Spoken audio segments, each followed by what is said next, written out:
నిద్ర పట్టకపోవడానికి ఒకటి డయాబెటీస్ అవ్వచ్చు, హైపర్ అసిడిటీ అవ్వచ్చు, పీసీఓడి అవ్వచ్చు, థైరాయిడ్ కంప్లైంట్స్ అవ్వచ్చు.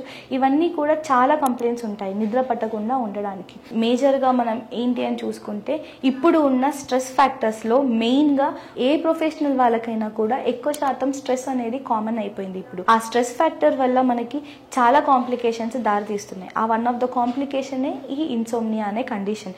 స్లీపింగ్ డిజార్డర్స్ ఎప్పుడైనా కూడా మనకి వేరే వాటికి దారి తీస్తాయి. అది మనకి యాంగ్జైటీ అవ్వచ్చు, డిప్రెషన్ అవ్వచ్చు, లేదు హార్ట్ కండిషన్స్ అంటే కొలెస్ట్రాల్ పెరగచ్చు, కార్డియాక్ అరెస్ట్ అవ్వచ్చు. ఏదైనా కూడా మన లివర్ కూడా ప్రాపర్గా ఫంక్షన్ చేయాలి అని అంటే ప్రాపర్ స్లీప్ అనేది చాలా ఇంపార్టెంట్. హోమియోపతిలో నిద్ర పట్టడానికి ప్రాపర్గా ట్రీట్మెంట్ ఎలా చేస్తాము అని అంటే రూట్ కాజ్ ని మనం చూసుకొని కాన్స్టిట్యూషనల్ వైజ్ గా మనం రెమెడీ ఇస్తే గనక వాళ్ళకి స్లీపింగ్ డిజార్డర్స్ లేదా స్లీపింగ్ ప్యాటర్న్స్ ఎందుకు చేంజ్ అయ్యాయి అనే దాన్ని మనము సెట్ చేయొచ్చు. మీలో ఎవరైనా ఇవే లక్షణాలు లేదు ఇంకా వేరే లక్షణాలు కూడా ఉన్నాయి అని అనుకుంటే హోమియోపతి మందుల ద్వారా వాడి తగ్గించుకోవచ్చు.